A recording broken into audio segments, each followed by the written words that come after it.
Hello students, मैं पवन कुमार स्वामी आपकी अपनी नोबल के ऑनलाइन क्लासेस के प्लेटफॉर्म पर आपका स्वागत करता हूं। जिस प्रकार जो अपना देश है इस कोरोना काल में डटकर मुकाबला कर रहा है, अपने जो पुलिसकर्मी हैं, अपने जो सफाई कर्मचारी, अपने जो डॉक्टर हैं, अपने जो कंपाउंडर कर्मी हैं, सभी के सभी इस कोरोना काल में अपने देश को बचाने में लगे हुए हैं। उसी प्रकार हम ये जो नोबल स्कूल है वो आपकी सेवा में तत्पर हैं। बच्चों को घर बैठे स्टडी मैटर उपलब्ध करवाने के लिए ऑनलाइन क्लासेस स्टार्ट कर रखी है। तो सभी से अनुरोध है कि सभी है वो अपने इस YouTube चैनल को सब्सक्राइब करें और ज़्यादा से ज़्यादा जो अपनी यहाँ अध्ययन सामग्री उपलब्ध करवा रहे हैं उसको पढ़ें। साथ ही ये रिक्वेस्ट है कि बच्चे खुद भी पढ़ें और अपने पड़ोस में जितने भी बच्चे हैं उनको भी पढ़ाएं, उनको भी दिखाएं कि देखो हमारे स्कूल में इस प्रकार की क्लासेस चल रही है, आप उसका फ़ायदा उठा सकते हैं। आज अपन पढ़ रहे थे 10वीं में साइंस में फर्स्ट यूनिट के 2 पार्ट अपन ने, पहला पार्ट पढ़ा था अपन ने आनुवंशिकी और दूसरा पार्ट अपन ने पढ़ा था भोजन और मानव स्वास्थ्य। अब पहली इकाई का अपन तीसरा पार्ट पढ़ने जा रहे हैं जिसका नाम है प्रतिरक्षा व रक्त समूह। पार्ट पढ़ने से पहले अपन ये अध्ययन करेंगे, ये जानेंगे कि पार्ट में किस प्रकार का प्रश्न पूछा जाता है और कितने अंक का प्रश्न बोर्ड एग्जाम में आता है। तो इस पार्ट से 3 अंकों के क्वेश्चन आते हैं और 3 अंकों के 3 प्रश्न पूछे जाते हैं जो होते हैं अति लघुरात्मक टाइप की। अति लघुरात्मक टाइप के जो 3 क्वेश्चन हैं वो पूछे जाते हैं। तो ये पार्ट अपने लिए मोस्टली है, अपन को इतनी ज़्यादा मेहनत करने की आवश्यकता नहीं है। जितने छोटे क्वेश्चन है पहले अपन विस्तार से पढ़ेंगे और विस्तार से पढ़ने के बाद में हम इनके छोटे क्वेश्चनों का अवलोकन करेंगे। भाई यहाँ से इस प्रकार का प्रश्न पूछा जाता है, ये इस टॉपिक से आज तक का ये प्रश्न पूछा गया है। आज अपन पार्ट स्टार्ट करते हैं और पार्ट में अपना जो फर्स्ट टॉपिक है वो फर्स्ट टॉपिक है प्रतिरक्षा। रक्त समूह के बारे में बाद में पढ़ेंगे और सबसे पहले पढ़ेंगे प्रतिरक्षा के बारे में। अपने पास पढ़े प्रतिरक्षा। अब प्रतिरक्षा होती क्या है? प्रतिरक्षा होती है कि रोगों से जो लड़ने की क्षमता होती है उसे प्रतिरक्षा कहा जाता है। जिस प्रकार बचपन में अपन खेला करते थे, कोई बच्चा अपनी तरफ बॉल भगाता और बॉल भगाते अपन प्रतिरक्षा के तौर पर अपने हाथ को बीच में लगा देते हैं, तो वो एक प्रकार की अलग प्रतिरक्षा थी। ये प्रतिरक्षा होती है अपने शरीर के द्वारा रोगों के विरुद्ध जो लड़ाई लड़ी जाती है या जो समता उत्पन्न की जाती है उसे प्रतिरक्षा कहते हैं। तो सबसे पहले प्रतिरक्षा की परिभाषा पढ़ेंगे कि शरीर द्वारा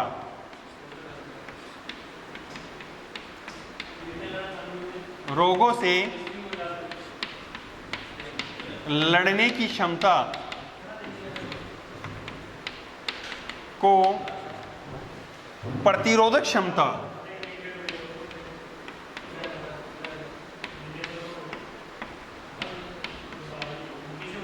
कहा जाता है। जैसे यहां परिभाषा बनी, प्रतिरोध किसे कहते हैं, प्रतिरोधक क्षमता किसे कहते हैं, कि शरीर द्वारा रोगों से लड़ने की जो क्षमता है उस क्षमता को प्रतिरोधक क्षमता कहते हैं। उसी प्रकार जैसे अपन किसी भी चीज़ का अध्ययन करते हैं उससे संबंधित एक विज्ञान की शाखा होती है, ठीक है। जैसे अपन कोशिका का अध्ययन करते हैं तो कोशिका विज्ञान होती है, जीव का अध्ययन करते हैं तो जीव विज्ञान होती है, तंत्रिका का अध्ययन करते हैं तो तंत्रिका विज्ञान होती है। उसी प्रकार प्रतिरक्षा का अगर अपन अध्ययन करते हैं तो आती है प्रतिरक्षा विज्ञान।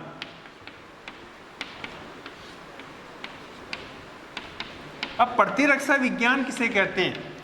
प्रतिरक्षा विज्ञान है कि रोगों के उन्मूलन यानी रोगों को मिटाने के लिए रोगों के उन्मूलन की प्रक्रिया में शरीर में होने वाली क्रियाएं और उनसे संबंधित तंत्र का जो अध्ययन है वो प्रतिरक्षा विज्ञान कहलाता है। तो क्या बताओगे कि रोगों के उन्मूलन हेतु शरीर में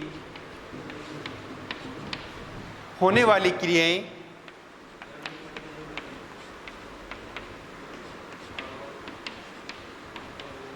तथा उनसे संबंधित तंत्र को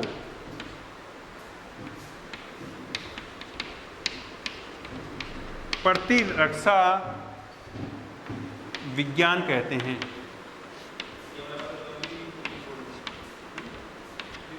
अब जो ये प्रतिरक्षा विज्ञान है वो दो प्रकार की होती है, एक होती है स्वाभाविक और एक होती है उपार्जित। अब दोनों विधियों के बारे में पढ़ेंगे कि स्वाभाविक प्रतिरक्षा विधि में क्या होता है और उपार्जित प्रतिरक्षा विधि में क्या होता है। तो सबसे पहले अपन पढ़ते हैं स्वाभाविक प्रतिरक्षा विधि।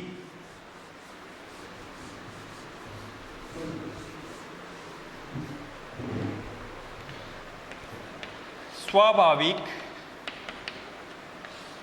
प्रतिरक्षा विधि। अब स्वाभाविक है मतलब अपने शरीर में ऑटोमेटिक या जन्म के समय जो पाई जाती है उसे स्वाभाविक प्रतिरक्षा कहा जाता है। तो इसका दूसरा नाम अपन इसको जन्मजात प्रतिरक्षा विधि भी कह सकते हैं। अब इसको जन्मजात स्वाभाविक विधि भी कहा जाता है।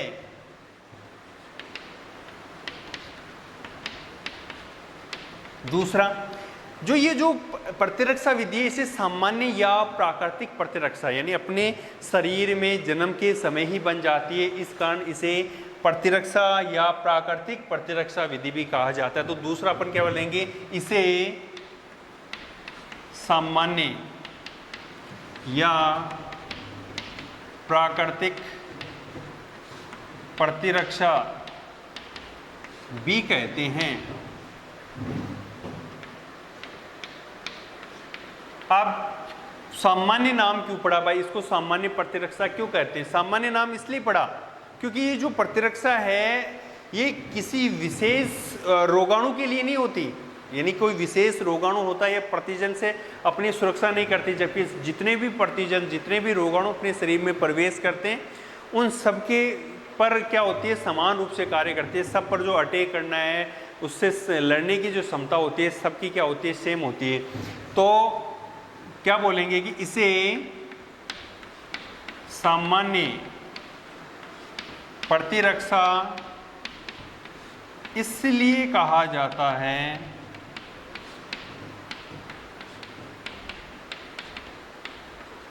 कि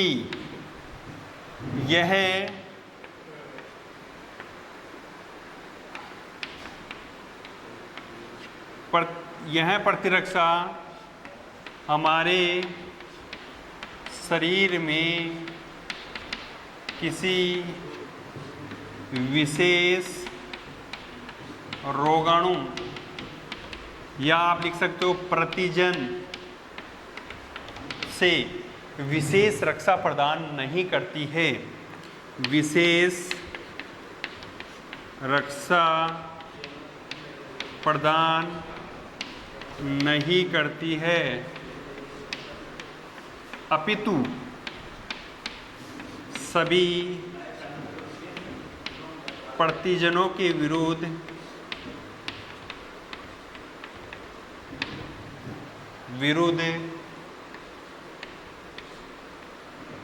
समान रूप से कार्य करती है, समान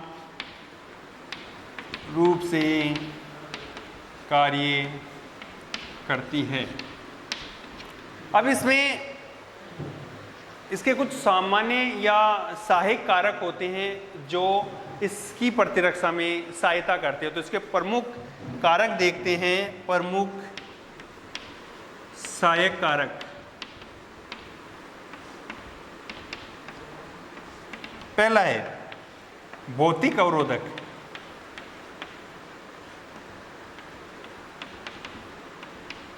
कहने का मतलब कि जब ये रोगाणु अपने शरीर में प्रवेश करता है तो कुछ ऐसे कारक होते हैं जो उन रोगाणुओं को शरीर की बाहरी रोक लेते हैं। तो भौतिक कारक में अपन अध्ययन करेंगे। सबसे पहले त्वचा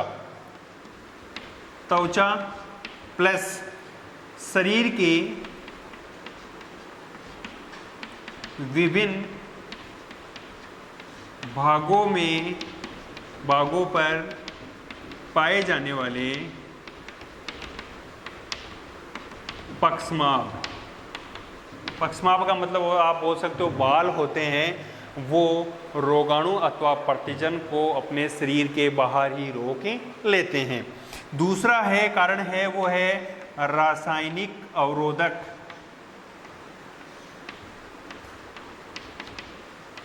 अब रासायनिक अवरोधक में क्या होता है, जैसे अमाशय का अम्लीय वातावरण, जो अपना अमाशय होता है उसका जो आंतरिक वातावरण होता है कैसा होता है, अम्लीय होता है, और भोजन के साथ जितने भी सूक्ष्म जीव जाते हैं अपने शरीर में उन सूक्ष्म जीवों को नष्ट करने का कार्य करती है। दूसरा, अपने देह तरल, अपने शरीर में ऐसे कई देह तरल होते हैं जैसे आंसू है, लार है, पसीना है, ये भी क्या करते हैं कि विभिन्न सूक्ष्म जीवों को शरीर में प्रवेश होने से रोकते हैं। तो पहला है आमाशय का अम्लीय वातावरण।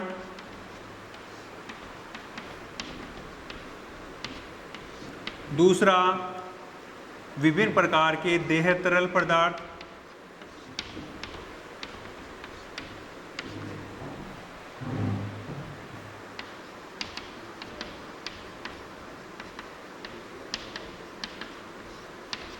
जैसे आंसू, पसीना, लार, ये जो सारे हैं वो रोगाणुओं को अपने शरीर में प्रवेश होने से रोकते हैं। तीसरा जो अपन कारक पढ़ते हैं अपन, विभिन्न प्रकार की कोशिकाएं।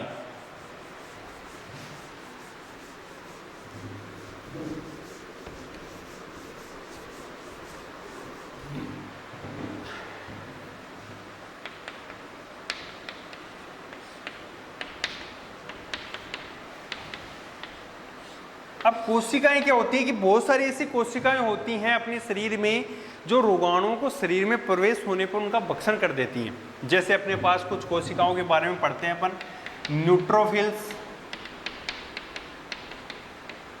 मोनोसाइट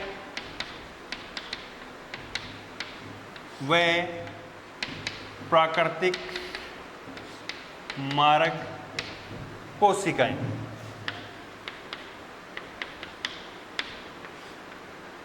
इसके साथ अपने शरीर में जैसे सूजन है, ज्वर है, ये जो चीज़ें होती हैं ये भी जीवाणुओं को अपने शरीर में प्रवेश होने से रोकती है। तो अपने स्वाभाविक प्रतिरक्षा विधि में पढ़ा था, स्वाभाविक मतलब जन्म के समय शिशु में जो प्रतिरक्षा उत्पन्न होती है उसे स्वाभाविक प्रतिरक्षा कहा जाता है, इसलिए इसको नाम दिया गया था जन्मजात प्रतिरक्षा। दूसरा, इसे सामान्य या प्राकृतिक प्रतिरक्षा इसलिए कहा जाता है क्योंकि जो ये प्रतिरक्षा होती है शरीर में किसी विशेष रोगाणु के लिए कोई विशेष रक्षा प्रदान नहीं करती। अपने जितने भी अपने शरीर में रोगाणु प्रवेश करते हैं उन रोगाणु की समान रूप से उनसे रक्षा प्रदान करती है। तीसरा, इसमें पढ़ा था अपने कुछ कारक ऐसे होते हैं जो स्वाभाविक प्रतिरक्षा विधि में अपनी सहायता करते हैं। जैसे अपने पास अपने पढ़ा था पहले भौतिक अवरोधक, जैसे त्वचा है, पक्षमाभ है, उसके बाद रासायनिक अवरोधक पढ़े थे कि बहुत ऐसे रासायनिक पदार्थ होते हैं जो सूक्ष्म जीवों को नष्ट करने का कार्य करते हैं। और तीसरा अपने पढ़ा था कुछ ऐसी कोशिकाएं होती हैं जैसे विभिन्न कोशिकाएं, न्यूट्रोफिल्स है, मोनोसाइट है, प्राकृतिक कोशिकाएं हैं जो जीवाणुओं का भक्षण करने का कार्य करती है। अगली जो अपनी प्रतिरक्षा है उसको बोलते हैं उपार्जित प्रतिरक्षा विधि। अगली है अपनी 2 नंबर की है उपार्जित।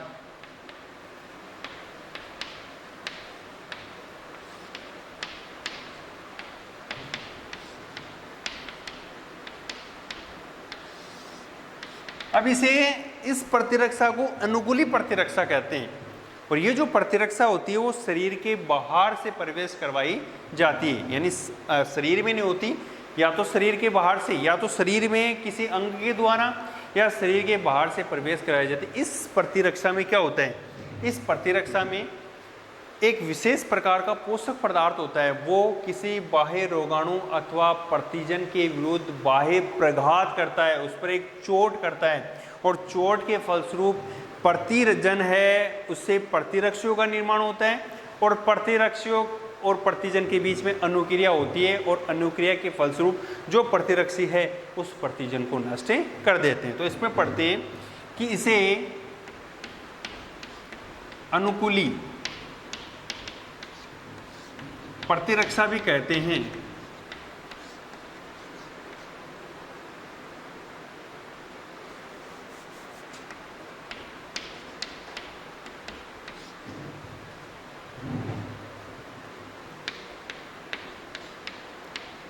इसमें एक पोषक किसी बाह्य पदार्थ अथवा प्रतिजन के विरुद्ध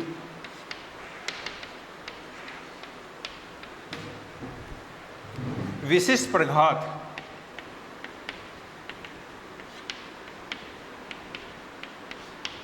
करता है। जिससे क्या होता है? जिससे प्रतिरक्षियों का निर्माण होता है, जिससे प्रतिरक्षियों का निर्माण होता है। अब जब प्रतिरक्षियों का निर्माण हो गया तो प्रतिरक्षी है वो प्रतिजन से अभिक्रिया करते हैं। प्रतिरक्षी प्रतिजन से अभिक्रिया करते हैं और इनके मध्य, प्रतिजन और प्रतिरक्षी के मध्य कोशिका मदीत प्रतिरक्षा उत्पन्न होती है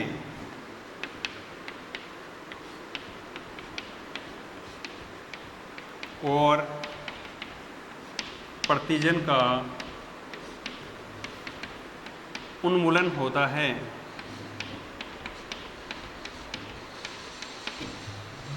अब जो उपार्जित प्रतिरक्षा विधि है वो दो प्रकार की होती है। एक होती है सक्रिय प्रतिरक्षा और एक होती है निष्क्रिय प्रतिरक्षा। सक्रिय प्रतिरक्षा किसे कहते हैं? सक्रिय प्रतिरक्षा वह होती है कि ऐसी प्रतिरक्षा यानी किसी प्रतिजन के विरुद्ध शरीर के द्वारा ही प्रतिरक्षियों का निर्माण किया जाता है, उसे सक्रिय प्रतिरक्षा कहा जाता है। ऐसी प्रतिरक्षा जिसमें प्रतिजन के विरुद्ध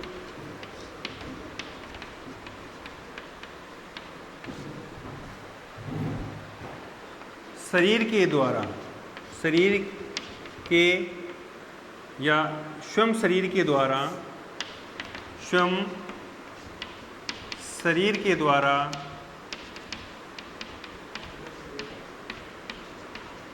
प्रतिरक्षियों का निर्माण किया जाता है, सक्रिय प्रतिरक्षा कहलाती है।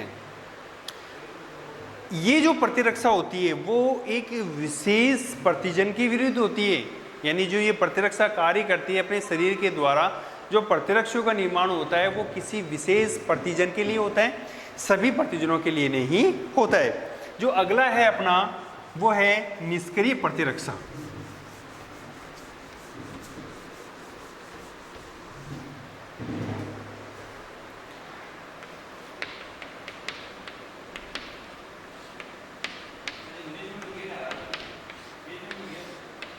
अब निष्क्रिय प्रतिरक्षा होती है वो क्या होती है कि ऐसी प्रतिरक्षा जो शरीर के बाहर से शरीर में प्रवेश करवाई जाती है किसी प्रतिजन के विरुद्ध, तो ऐसी जो प्रतिरक्षा है वो निष्क्रिय प्रतिरक्षा है। और यहाँ से आपको मोस्टली देखना है, यहाँ से एक छोटा प्रश्न पूछ सकते हैं, निष्क्रिय प्रतिरक्षा का उदाहरण दीजिए। ठीक है, तो इसकी जो परिभाषा क्या लिखनी है कि वह प्रतिरक्षा जिसमें प्रतिजन के विरुद्ध शरीर के बाहर से प्रतिरक्षी प्रवेश करवाए जाते हैं।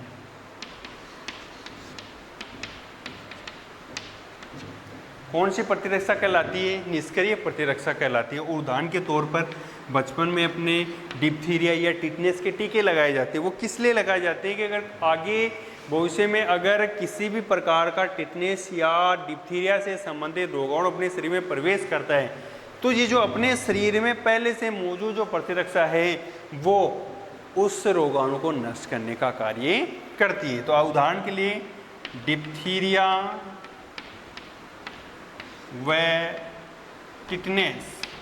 टिटेनस ये जो होती है ये एक प्रकार की निष्क्रिय प्रतिरक्षा होती है।